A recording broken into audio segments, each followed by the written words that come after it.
Welcome back to Design More, Despair Less, the podcast. It has been a long time since I've put out a podcast. I've been working on a lot of other things, putting out tutorials, a lot of Fusion 360 tutorials. So make sure to check those out on this channel.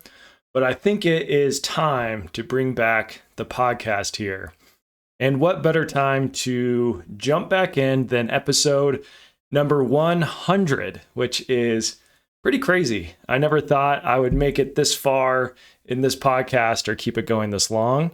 It's gone through some iterations. Those of you who have followed along know that it started off as Design 30, and it has since evolved into Design More, Despair Less, which is on my shirt.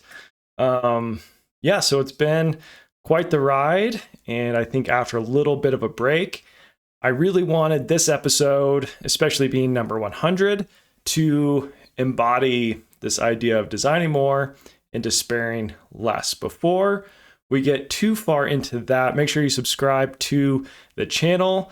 I'm trying to grow it quite a bit right now, so if you could, please subscribe. That is a great way to help support it. Okay, so this episode, I want to talk about how in a world of cynics, be an idealist. And that might come off as a little bit too optimistic, as something that is maybe unrealistic, maybe something that isn't even worth being taken seriously. And I'm not saying there's anything bad about being cynical in some situations. Essentially, a cynic is somebody who sees the world as full of just people living with self-interest. People always have ulterior motives. They're motivated only for things for themselves. In a lot of cases, that is true. I'm not saying that is something you should completely ignore, but I don't think it's always the healthiest or the most productive or the best way to go about your life, or the best way to go about building something, or the best way to go about designing something. And so in this world of cynics, and again, sometimes those cynics have their reasons, and they can be good reasons, or at least not wrong reasons. It's better to be an idealist. And I really want to dive into this idea a bit more. To start, I think I'm going to start with what everybody, I'm sure, is thinking about and talking about these days, and that is artificial intelligence and the future of jobs. What are we gonna do for work in the future?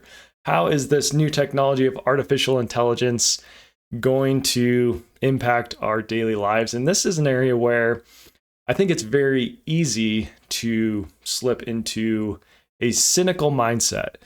And the reason for that is it's easy to imagine these companies are just trying to make money. They are benefiting off of all of the wisdom and the knowledge and the data that all of these people have worked on for years. That's on the internet, what they're training their models off of. And they're just taking all of that knowledge, and then they're going to feed it back to us, right, through these models. But they're just doing it to benefit monetarily. They only care about themselves. They're not necessarily thinking about the ethical side of things or how artificial intelligence is going to hurt lives or improve lives. It's more just this maybe pure capitalistic view of big business, and AI is just that next big business that is just here to take advantage of people. And it's going to take our jobs. It's going to eliminate our ability, our need to work, which some people may see that as a good thing. I do not necessarily see that as a good thing. I think work and careers and providing are very important aspects of the human experience.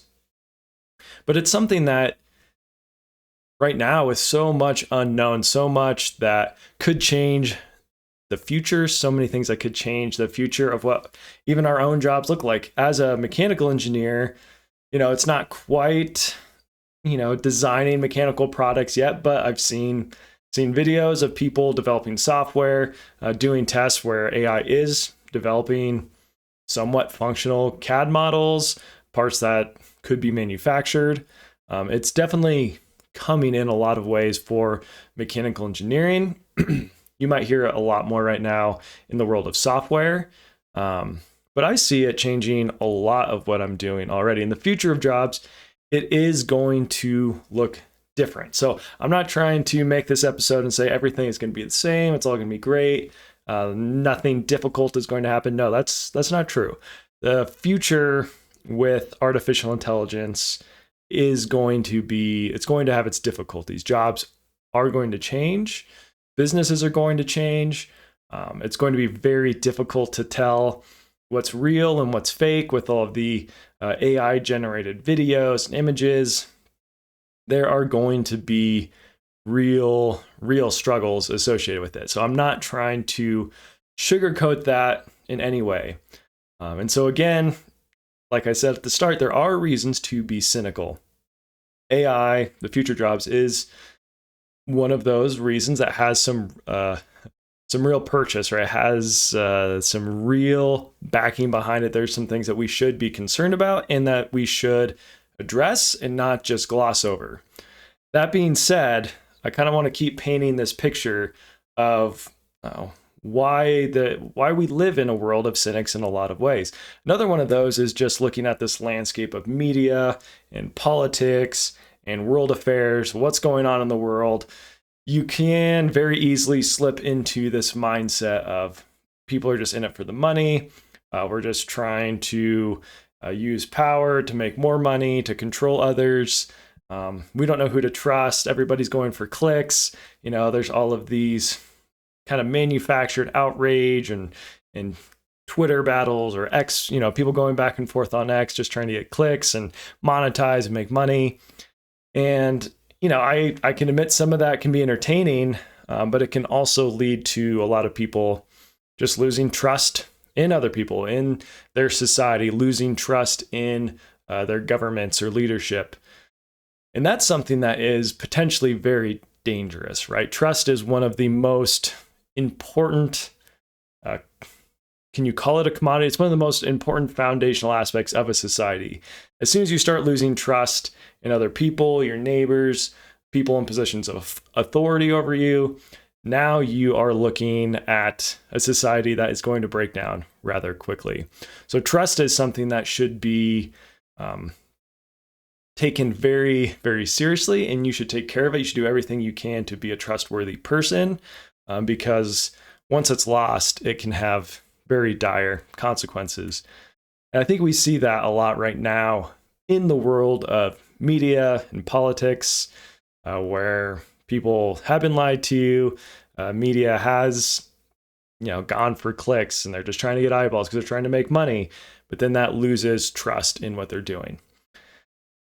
And so this is a bit of a, in this episode, I'm trying to talk about how to be an idealist and optimist. And I've started off with all these negative things, but let's shift gears a little bit here then to more of the benefits. What do I mean by being idealist? Why am I saying, instead of embracing more of the cynical mindset, what are the reasons that you should embrace more of an idealistic mindset, an optimistic mindset?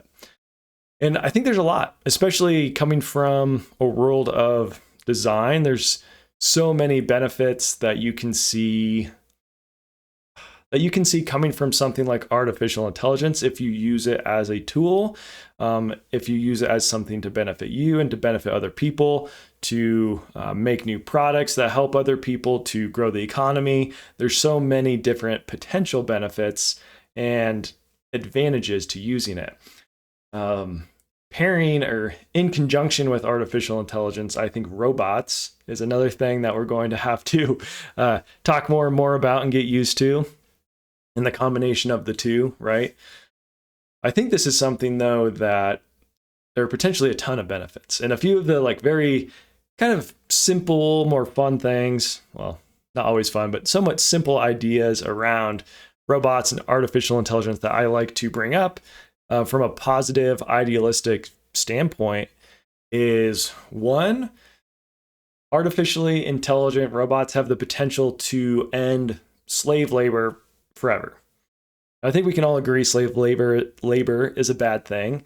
We can all agree that getting rid of it would be beneficial.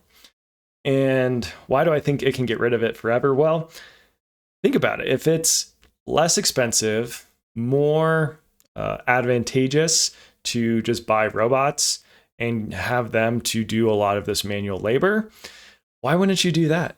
You know, like, you don't have to worry about the ethical side of it. You just have to make sure they stay charged, they have power. You don't have to, worry about all of these other things that come with people and, people rising up and overthrowing corporations or governments, all of these details of working with humans that can be more difficult. And again, I'm not saying that we should get rid of humans and everything, but I think there are certain repetitive, simple tasks that robots can do a great job of, and that often in these lower income countries, they pull in people to do these things, and they don't have to pay them well, if at all, because these people are in desperate situations. And I'm not saying that this is a simple situation. It's a simple, it's not a simple challenge, but there is definitely a potential benefit of slave labor going away because of robots. They're just going to replace the demand for slave labor. And so that's a potentially incredibly good thing. And at the same time, it could lower the cost of a lot of goods. That could mean that people who are lower income or, don't make as much money, don't have to make as much money, and they can still afford a lot of these necessities, a lot of these things that we need to survive and live a good life.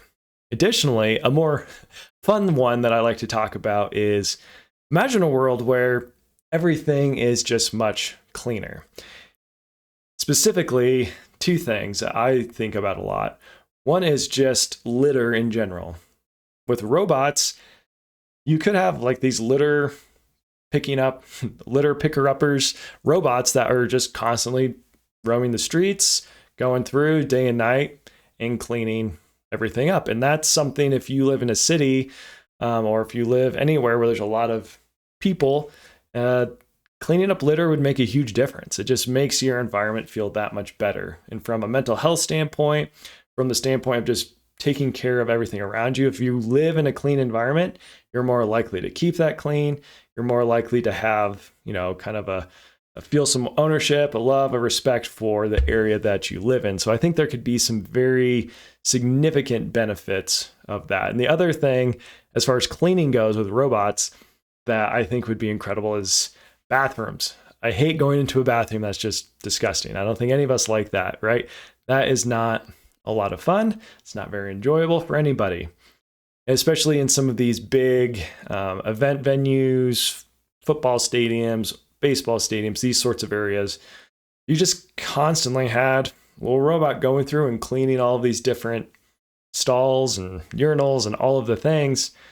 It would just make that experience that much better. So as much as robots and artificial intelligence can be kind of scary and are going to change things quite a bit, there's also a lot of positives that I think we should be thinking about and that we should be excited about. And if you're a designer, a mechanical engineer, somebody who's starting a company, these are the kind of things that you should be working on, right? Like, you should be trying to figure out, how do I use this technology to improve people's lives, people's experiences in the world around me? Another big one that I want to talk about is just the efficiency that is going to come along with artificial intelligence. And this is something that I'm already feeling a lot of benefits for in my job, working as a mechanical engineer, and just using artificial intelligence to help inform decisions, right? You're not basing decisions off it, but you're almost using it as your research assistant, right? It's like kind of your student aid. It's this research assistant that is doing a lot of this deep dive work for you. Again, especially right now, always check the sources, make sure you're double checking everything, because it's not as bad as it used to be, right? But it's still going to hallucinate things and give you bad data, especially if you're asking for material properties. I've seen it. It can pull from weird sources. Always double check it, right? And make sure it's pulling from good sources and you are confirming that information you're getting. But that being said, it can actually be really beneficial to asking it questions about certain designs. And what should I be thinking about with this? What should I consider? What other softwares or programs are out there? How do I use those programs? If you're getting warnings, I just used this the other day. My Excel was giving me some error because of some plugin that was messed up. And I just took a screenshot of that, threw it into Claude, which I've been using lately, and it solves the problem in seconds. So again, that's just efficiency, right? Sometimes these problems in the past, you would have to search through message boards or forums, all of these things to try to find a simple answer sometimes. But you could spend an hour easily working on it. And in this case, I solved it in less than 2 minutes. And that was something that was huge, saved a lot of time. Another example that I've heard other people discuss is even something like writing. People may be nervous about AI and taking over jobs, writing, copy, that kind of stuff. But I think there's always going to be a desire for ideas and thoughts and stories coming from humans. Because I think we just, as a human, you value other humans. We know how they work, how they think to some degree, right? But we value that human experience. But AI can be an assistant in that as an editor, right? It can kind of help you edit pieces of your story, of your writing together. It can, again, be a researcher for you, make sure that what you're talking about, depending on what you're writing, is there actually data for that? Is there research?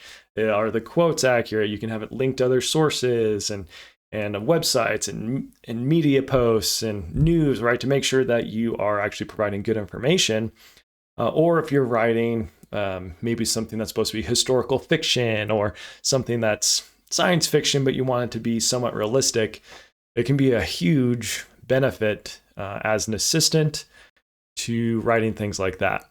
And so that's efficiency. You can, I don't know, I haven't done it yet, but I'm assuming someone who maybe used to take 2 to 3 years to write a book can probably get that done in a year, maybe less these days. And, you could go back and forth on the benefits of that. Is that just going to flood Amazon and the internet with all of these different books and writings? And a lot of them are just AI garbage, potentially. But I think that it can help people who are truly good and gifted at this and dedicated to it to be more efficient, to get more great work out there. And of course, you might have to sift through some of the garbage to get to the good stuff, but it's definitely going to still be there. The last point, or the last few points I kind of wanted to make on this subject of in a world of cynics being an idealist. And that is, I think, just purely from a mental health / living a better life perspective, having this outlook on life of, there is a better way to do things. Things can improve, and I have the capability to make that happen. Like that mindset is going to be more likely to create benefits for you and benefits for the world than the opposite mindset, where you're only looking out for yourself. You believe everyone else is just looking out for themselves. There's no trust. There's no partnerships. You're never, you never have this feeling of gratitude and just amazement of what the world is and what it has to offer for you and what you have to offer to it. I think that is huge. If you can shift that to, there's so much opportunity out here. I have all of these tools at my fingertips to be able to not only improve my life, but also improve the life for my family, for the community around me, and for the world at a wider, broader level. And that gives you a lot more sense of meaning, a lot more sense of purpose, gives you something to get up for in the morning, right? That cynical mindset, I don't even know how you get up in the morning if that's kind of the way you see the world, if that's the way you purely see the world, right? It's just much more negative. And I think you can see that reflected in people's mental health. And as I, talk about optimism and idealism, it's not supposed to be something that is naive. It shouldn't be badly informed again, right? This is kind of this whole idea of design more, right? Design isn't something that's badly informed. It's about making these, informed decisions and testing those decisions, gaining feedback, testing those designs. It's a strategic approach to solving complex problems, right? So you have to have that strategy. You still need to approach the world with a realistic mindset, right? You don't want to have the idealism take over the realism. There's still real ways the world works. People, still have drives and they do good things and bad things, right? And you need to be able to take those into account. So it's not about being naive in any sense of the word, but it's about being informed, seeing the world for what it is, but then having a vision of what it could be and how beautiful and how awesome and impressive and better it could be, and what role that you can play in that yourself.